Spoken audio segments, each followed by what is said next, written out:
let's talk about the history of Kodama Koi Farm. You can see the name Miyoshike.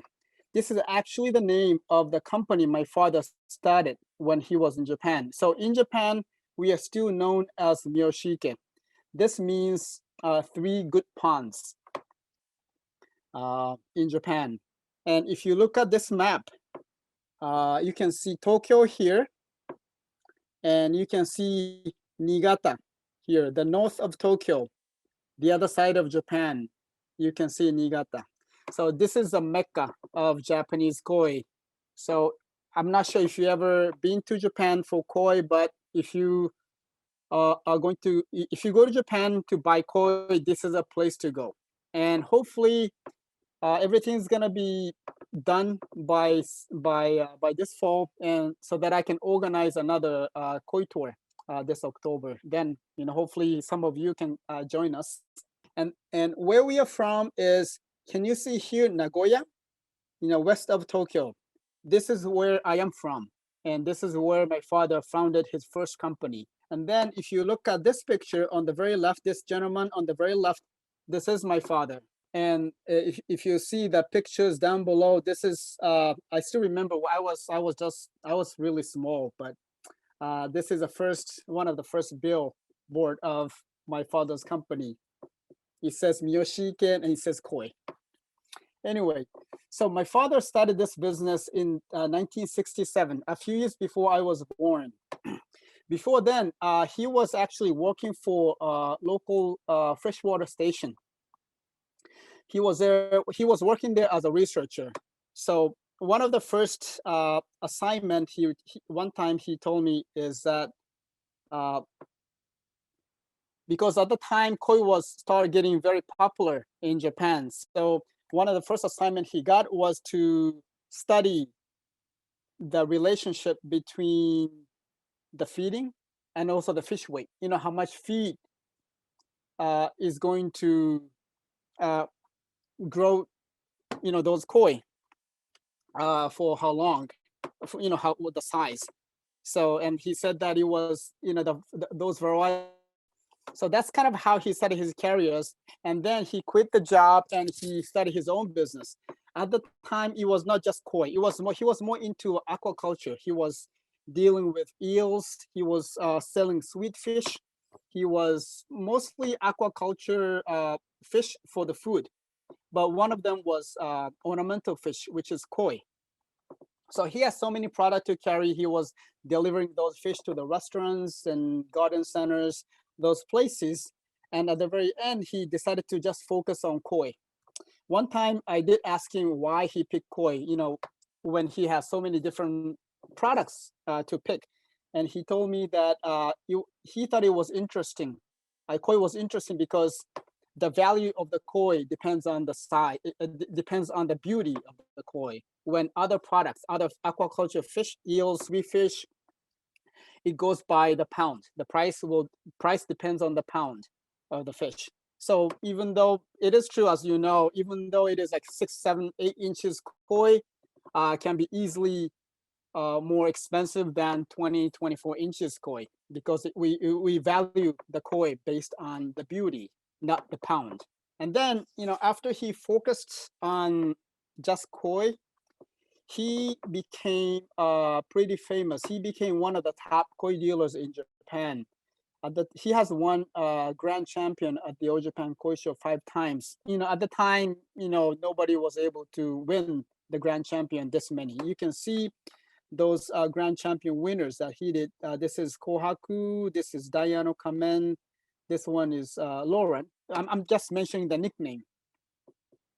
So these are some of the grand champion koi that he handled as a dealer.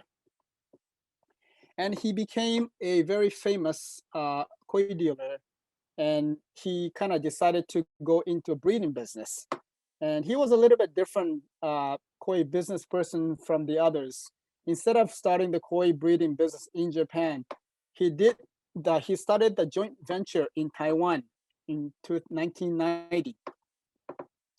Actually, there was some company in Taiwan wanted to start breeding. At the time, koi was start becoming very popular in Taiwan.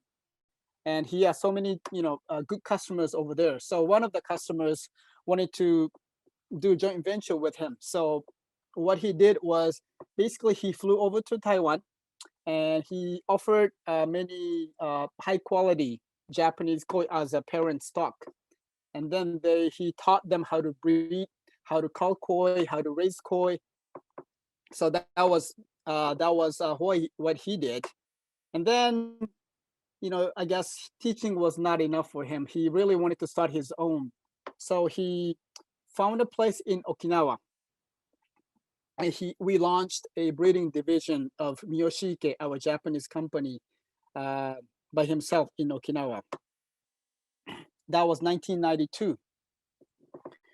And as a matter of fact, he did 10 years, but he I think we did about 10 years, and we gave up actually on this breeding business. And I have to say that, with this breeding business went okay. I should say that this division really failed.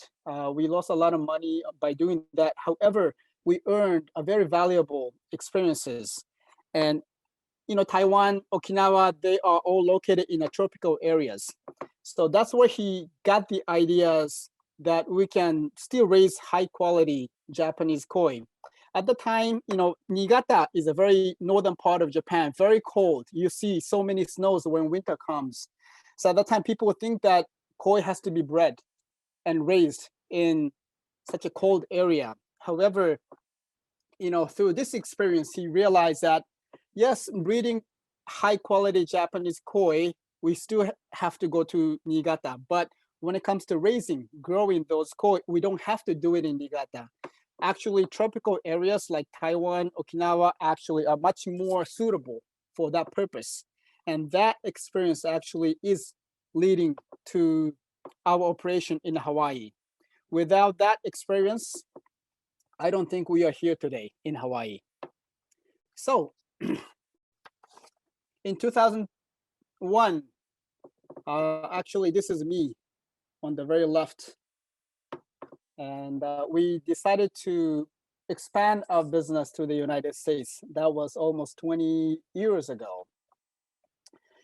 And and then 2006, we came to Hawaii for larger expansion.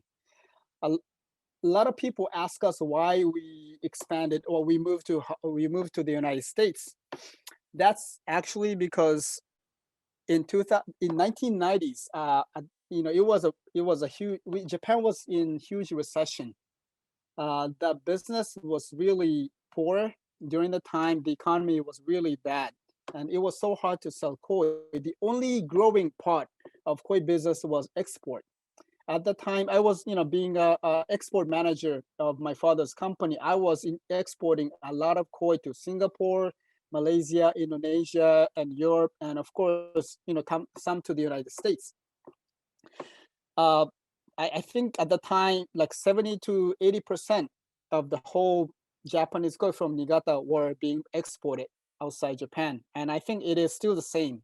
Majority of the Japanese koi are being exported outside Japan.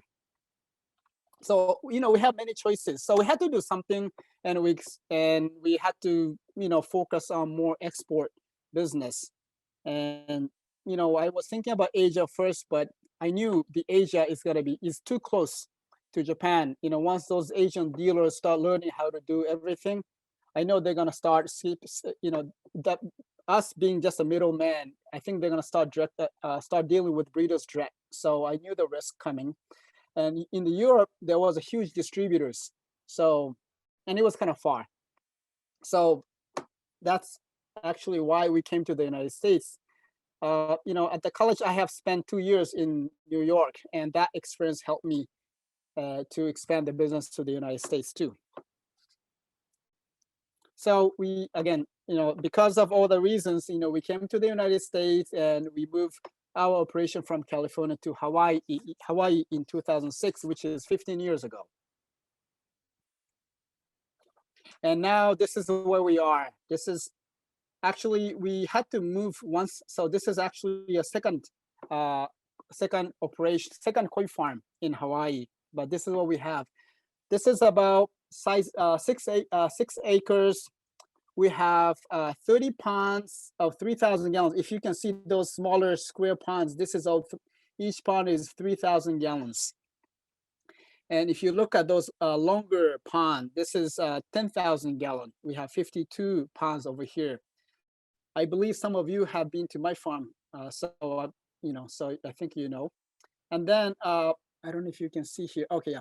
So on the left side of the farm, we actually, this picture is from maybe five, 6 years ago. So this operation has looked a little bit more different right now, but you can see those 7 ponds on the left side. This is much bigger, deeper pond.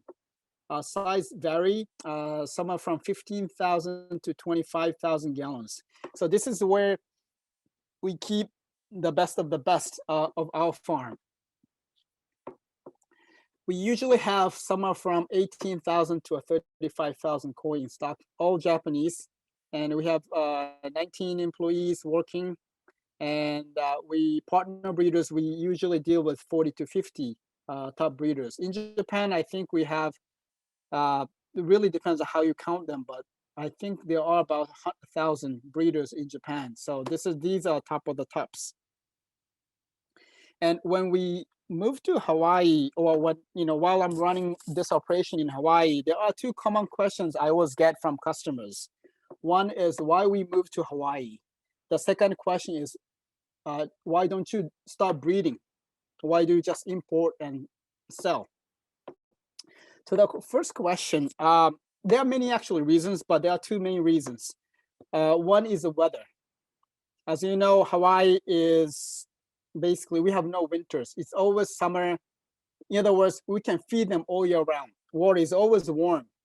When I was in California, that was great, but the water where I was in a desert area, so the water temperature fluctuates a lot.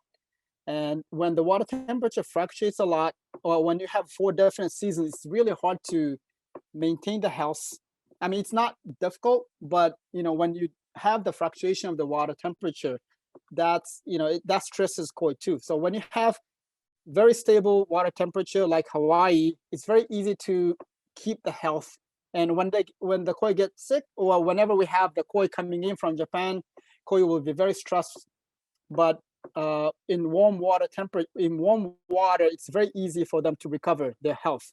So that's one thing that we learned from running the business in Taiwan and also Okinawa in Japan. And also another reason is water quality. And sorry, I do not remember all the detailed parameters anymore, but when we decided to move to Hawaii, of course, we checked the water quality. We sent the samples to the lab, and all the numbers we got from the water, from the lab, was so close to that of the water quality in Niigata. So that was big deciding factor why we moved to Hawaii. And to another question is, why don't we breed? The answer is very simple, because it's not our mission. I mean, if you think about just making money, yes, breeding koi is not probably a bad idea. Breed koi and just sell them. Breeding koi doesn't really cost much. However, our mission is really not, yes, we have to make money, but more about introducing quality Japanese koi that, breeders in Japan bred to our customers in the United States. So that is why we are here. If we're just making money, then we don't really have to come to the United States. We could just stay in Japan and do something else. We came to the United States because we wanted to share the beauty of quality Japanese koi with our customers in the United States. It's our culture, Japanese culture, and this is, sharing the Japanese culture with the other countries, definitely worthwhile for our passion, actually. Okay, so this is our farm our operation in Hawaii. And we also have 2 retail stores. Actually, we have 3 stores in the mainland. One was the first one was in New Jersey, Kodama Koi Garden in New Jersey. However, because of COVID, it was so hard to send the people over and reopen. So for now, we close the New Jersey store. We'll see how it goes. Hopefully, this COVID thing is going to be under control and we'll decide what to do next. But at this moment, we don't have the store in New Jersey. But those two stores are in operation now. One is in Florida. This koi store is located in Fort Lauderdale. So if you ever have a chance to go to South Florida, please make sure you visit. Or if you are from that area, please visit us there. And another one is here, Kodama Koi Garden, New York.